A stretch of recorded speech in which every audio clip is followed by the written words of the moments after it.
మన జీవితానికి తొందరగా అర్థమయ్యేలా ఒక ఆఖ్యానం చెప్తారు.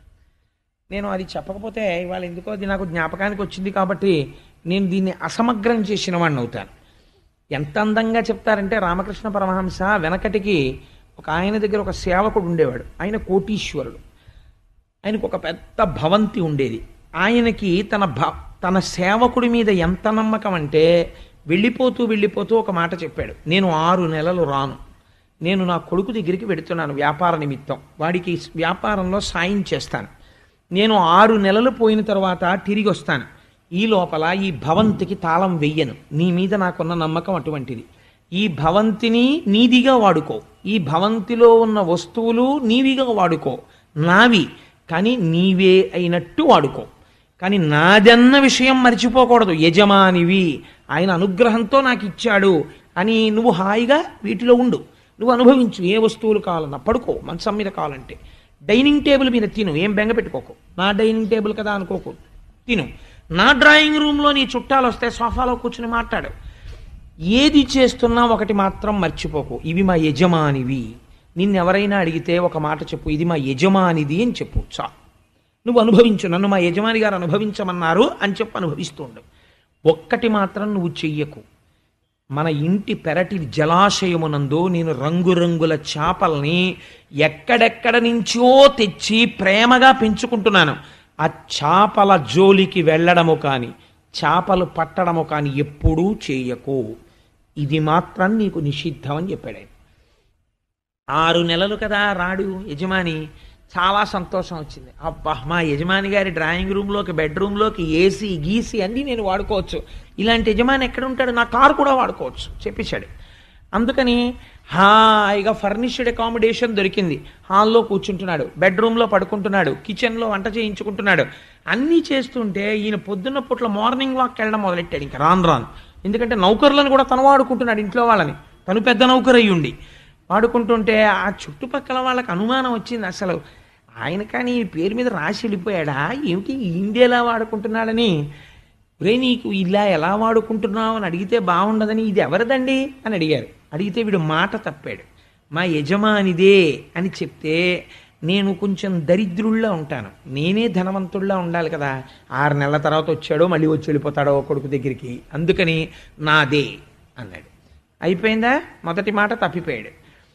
2వ వారు 3వ వారు 10 మంది 100 మంది 1000 మంది ఎంతమంది అడిగినా ఇది నాదే ఇది నాదే ఇది నాదే అని చెప్పడం వచ్చింది. ఇది నాదే అనగా అహంకారం వచ్చింది, తనదే అన్నంత అహంకారము పొటమరించేసింది. యజమానున్నాడు మర్చిపోయాడు. వాడు 6 నెలల తర్వాత వస్తే చూద్దాం అనుకున్నాడు, భోగమునందు పడడంలో 6 నెలలు దాటుతోందని మర్చిపోయాడు. ఒక రోజున రోడ్డు మీద వెడుతుంటే ఒకటి అడిగాడు, మీ ఇంటి సరోవరంలో ఎటువంటి చేపలు ఉన్నాయండి, ఎప్పుడైనా తింటుంటారా వండుకుని అన్నాడు. ఎందుకు తినాం, ప్రతిరోజు వండుకు తింటాం అన్నాడు. చాలా బాగుంటాయి అనుకుంటాను అన్నాడు ఆయన. అబ్బో ఏమి రుచో, కానీ అవి ఎవ్వరికి ఇవ్వం, మేమే తింటాం అన్నాడు. అని నేను ఎందుకు తినకూడదు ఆ చేపలు, వచ్చి లెక్కెడతాడా నీళ్ళలో ఎన్ని చేపలు ఉన్నాయో, ఎన్ని పుట్టాయో ఎన్ని చచ్చిపోయాయో, 4 చచ్చిపోయండి అని చెప్తాను, తెలుస్తుంది ఏమిటి ఆయనకి అని ఒక గ్యాలం వేసి చేపని పట్టబోతున్నాడు. ఖచ్చితంగా యజమాని కారు దిగి లోపలికి వచ్చాడు. లోపలికి వచ్చి ఏం చేస్తున్నావు అని అడిగాడు. గ్యాలం పక్కన పడేసి అబ్బెబ్బే ఏం లేదండి అన్నాడు. నౌకర్లని పిలిచి, ఎప్పటికీ నౌకర్లు తన నౌకర్లేగా, వీడు నటిస్తే నౌకర్లు అయిపోతారా, పిలిచి వీడిని జుట్టు పట్టి బయటికి గెంటేయండి, వీడికున్నటువంటి ఆ ఇనప పెట్టె కూడా వీడికి తిరిగి ఇవ్వకండి, తోసేయండి బయటికని గేటేసాడు. వాడు కట్టుబట్టలతో బయటికి వెళ్ళిపోయాడు. ఈ కథలోను ఒకటి గుర్తుపెట్టుకో అంటారు పరమహంస, నీదని నువ్వు అనుభవిస్తున్న ఐశ్వర్యం అంతా ఈశ్వరుడిది. ఎందుకంటే నీ ఇంటికి కట్టిన ఇటకలలో మట్టి ఈశ్వర రూపం, పంచభూతాలలో నువ్వు మట్టిని సృష్టించలేదు.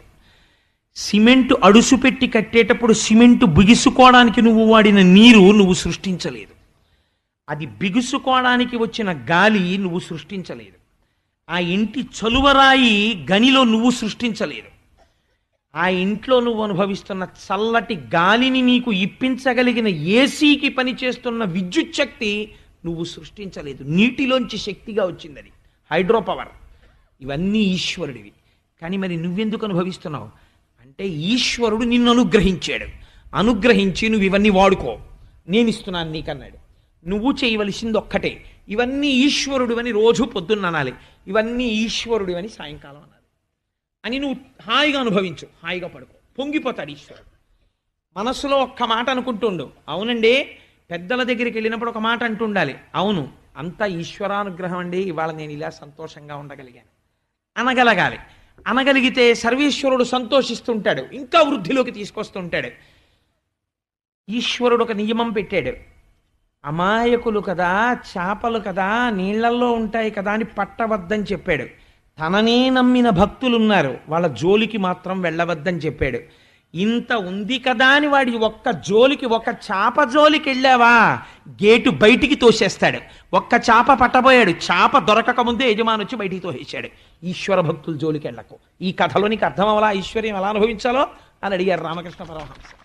ఎక్కడ పోతన గారి భాగవతం, ఎక్కడ వ్యాస భాగవతం, ఎంత అందమైన లీలని రామకృష్ణ పరమహంస ఎంత చక్కటి ఆఖ్యానానికి కుదించారో చూడండి. అందుకే నాకు రామకృష్ణ పరమహంస అంటే ప్రాణం. నాకు ఇన్ని ప్రాణాలు, ఒక రామకృష్ణ పరమహంస, ఒక రమణ మహర్షి, ఒక చంద్రశేఖరులు, అవన్నీ నా ప్రాణాలే. కాబట్టి